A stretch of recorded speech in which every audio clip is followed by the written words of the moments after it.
Do you share that concern, or do you feel like, you know what, this thing is not going to be that good enough to replace a senior developer at the end of 2025 or 2026 or something? It does feel like if I use some of these generative AI assistant tools, it feels like I have a small fleet of junior developers who can very quickly crank something out for review. That's what it feels like to me as an end user. Yeah. Am I worried that this is going to replace the kind of expertise that I've been able to develop? Not really. But on the other hand, I read an essay this week that talked about how this is a tsunami and that folks who are not able to take advantage of this are going to be at a major competitive disadvantage in the marketplace. Right.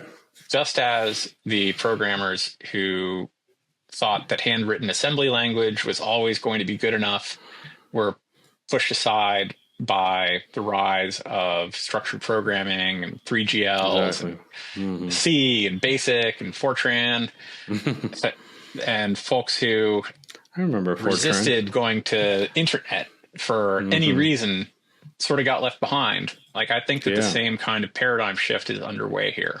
For me, it was like the first time I actually used it to write a little program. And, you know, it took me a while to get the kinks out, but I was like, okay, well, I did this in a tenth of the time it would have normally taken me to do it.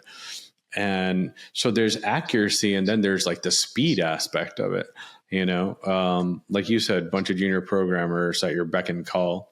It's pretty incredible. It does make me wonder whether people are going to be revisiting this in the context of the Fred Brooks essay, No Silver Bullets. Tell us about that. Okay.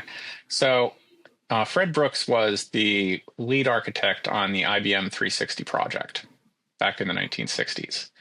And he wrote a famous essay called No Silver Bullets that talks about how in programming, there's no one thing that he had discovered at that point that would lead to a revolutionary 10x increase in productivity without sacrificing quality. Now that there's all these small incremental changes that people make along the way that are good, but there's nothing that you can do that says like you can dispense with this entire class of chore or concern as you're going along in the technological spectrum.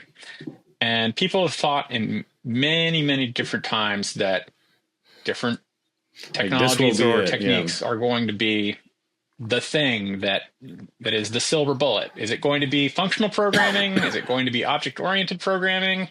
Is it going to be, distributed objects? Okay. Remember when that was the absolute hot Corba. thing? You remember Corba? Yeah, right. Is blockchain going to make everyone's programming life better? But this is one of those big paradigm shifts that is a huge jump. I think it is kind of akin to some of the earlier generational shifts that we talked about, but maybe even bigger. So we just have to see. Now, part of that is it's hard to measure. Yeah. Sometimes, like a lot of the work that's being done here relies on qualitative feedback surveys from developers, and that's dissatisfying on some level. It's like, well, that gives you some information, but how do you quantify this? And it's an open research challenge and an open practical challenge in consulting and in the science that surrounds this.